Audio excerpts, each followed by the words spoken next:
welcome back to my studio, and welcome again to a video starring my beautiful embellisher. It's lovely to have you here again. If it's your first visit, a very warm welcome to you indeed, and I hope you'll stay and hang around with us. We're getting to be quite a nice little gang here, I think. Thank you very much for all your comments last week. We had a good chat about various things.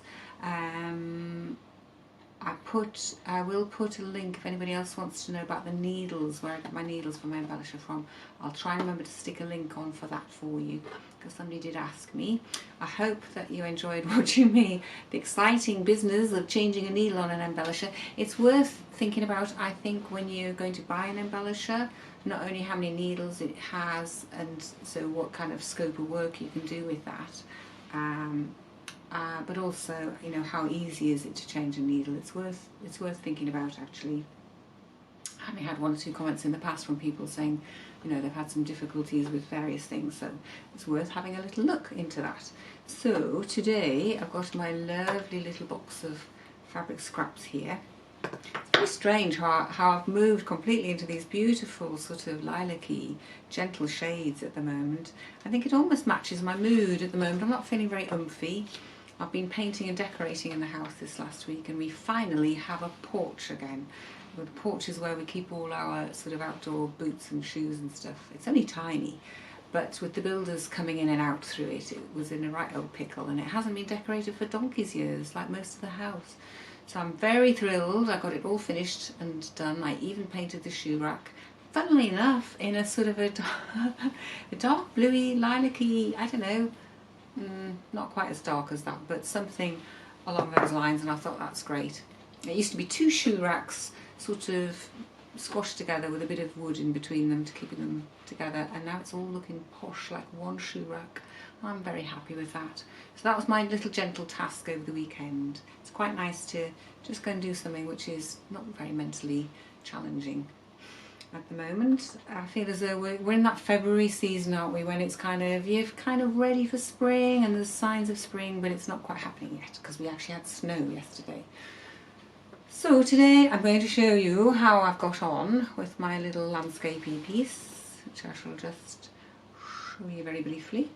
It's a quick flash there, because I really want to show you it bit by bit and do some embellishing with you today. So I don't think there's anything else to tell you today. Nothing exciting has happened apart from, you know, painting the shoe rack. So here we go. Let's get going.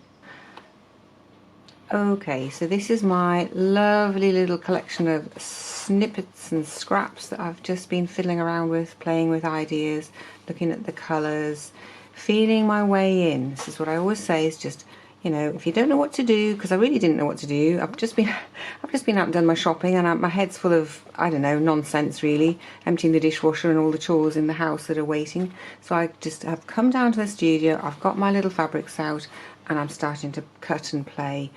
No idea quite where they're going, but I'm going to start laying them out on my landscape. So let's bring in my little piece that it's slightly different to last week. Those of you who watched my video last week, I've actually taken a couple of bits off because I just thought they weren't quite where I wanted them, or they weren't quite right.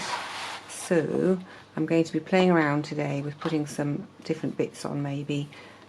I've cut some other colours, things like that. Perhaps I'll just move that over a little bit, you can see better. And I cut some of my jumper. Now the ribs on jumpers are really nice. It's almost like the corrugated cardboard look that I was doing in my sketchbook. So that's quite nice, but that's very pink, so I might put something on top of that, for example. That might get a bit of sheer organza or something on top. And I feel as though I need some dark down here in the foreground. That might be a bit too dark possibly, but if I turn it over, that's a bit better. The shiny fabrics will get mashed. Your embellisher will mash them. It will destroy that shiny surface. So if you don't want them to be mangled by your embellisher, just keep that out and then just embroider that on when you're ready to put it on with your free machine embroidery. So what else was I going to put on? I've got a little bit of the purple, and I did have some nice little bits of darkish bits. I don't know what I'm doing. I have no idea what I'm doing. I am literally just playing around and going, well, You know, do I want dark at the top? Do I want a line of mountains in the top? I've even kept this little bit, which is just a bit of seam on it, on this silver fabric here, and I thought, well, actually that's quite nice. It's got a nice sort of edginess to it. That could be a line of wall or something like that. It's very much just my usual playing around, fiddling about. This is a piece of linen that I've just shredded. I've just torn this piece of linen. Now, I think I've said I don't normally do linen on my embellisher, but we'll see. I never say never. I always just go, well, let's try it out and see what happens.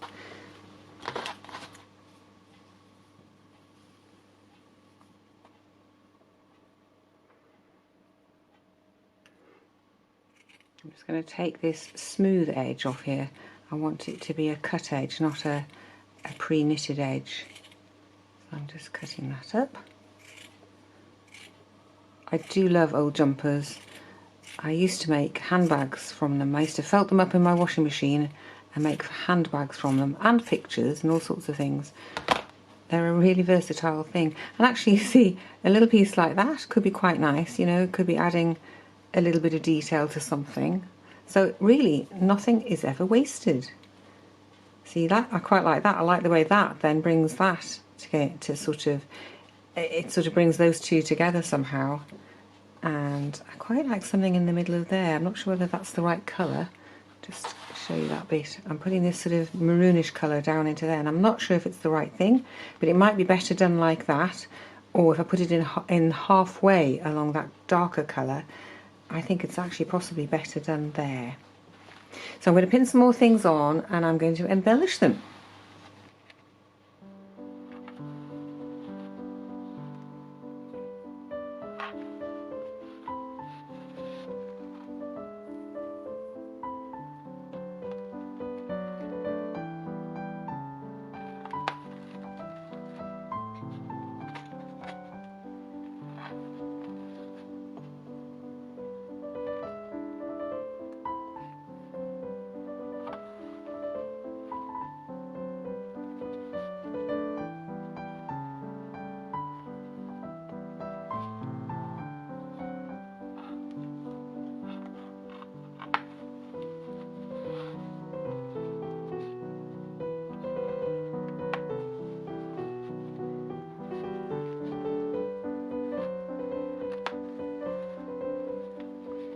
This is a very peaceful activity. I've cut this top piece of organza, which I'm going to use as a sort of a silvery sky look. I've cut that really much bigger, as you can see, because that really will shrink. I know for a fact it'll shrink when I embellish it. We'll just take those off for a minute and perhaps add them on. Okay, so here we go.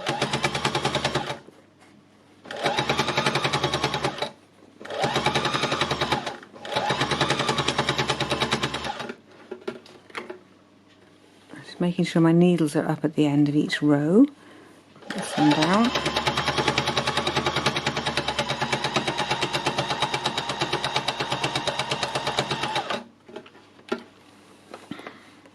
See what happens with this. Now, what I'm going to do with this actually, I'm just going to try an experiment here with this wool. I'm just going to pull that a bit. See if I can make it have a wider look to it.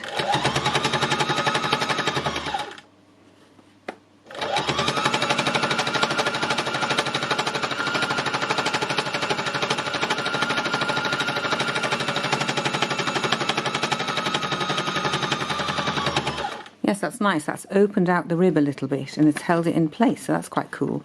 I like that.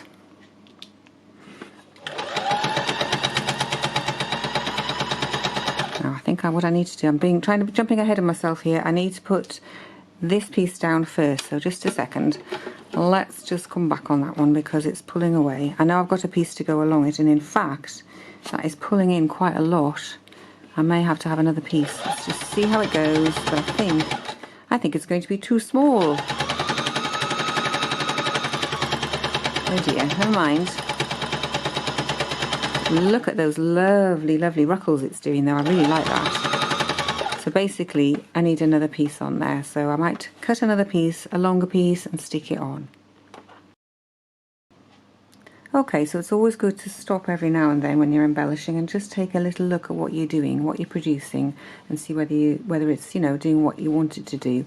So down here where I had that piece that was too small, what I've done actually is I've just put a piece of the brown on top, which I quite like it. It's kind of broken up that line a little bit. And I'm not sure about that piece there, that kind of sticks out, but I think if I just put those back on there, which I had before, I think that will make some sense then. I think it'll bring, it stops the eye kind of landing on that and getting stuck there. And by the time I've done some stitching as well into this, that might well change it. Just see if I do like that or I don't like that. Actually, no, I think I prefer it without, actually. I think we're just going to keep it simple, put those away for another day. They can go and be used for something else. And I just feel as though I need something up here. But I'm just wondering whether I do some stitching first and see whether I need something up there. I think I might just let that fade out, actually. We'll keep the interest in the foreground and we'll let that just fade away. So I think the next thing to do is to get some backing onto here. I'm going to cut a piece of Stitch and Tear, which is my go-to favourite stabiliser, because that will be too soft to go into the sewing machine now. That will just get ruffled up. So a bit of stabiliser on and some free machine embroidery is next. Room here. Okay, so underneath here I've cut myself a piece of Stitch and Tear.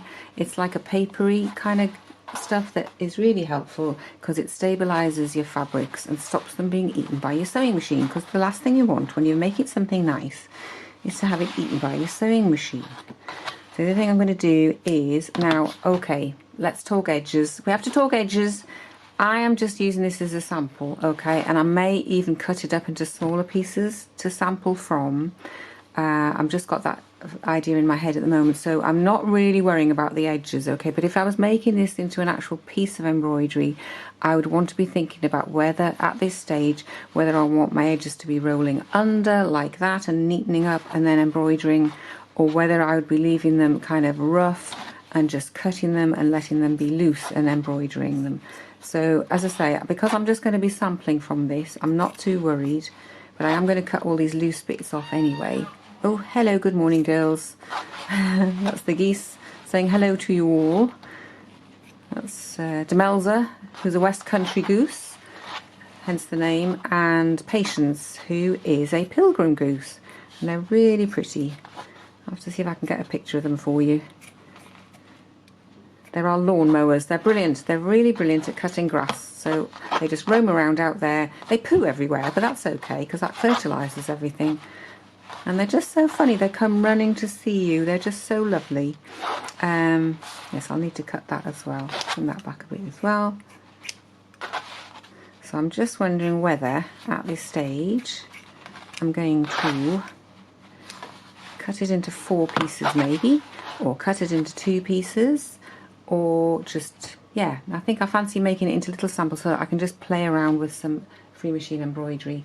The other thing that's useful to do at this stage, if you're actually turning this into pictures obviously, is to get yourself a little frame and you can be looking to see which bits you like best and where you'd like things to be, what you'd like to show, because you can see you get totally different things going on depending on where you put your little frame. So that's something else to bear in mind, because you could actually make this into 4 little pictures and make them all very different. So I think anyway, the next thing to do is make a decision.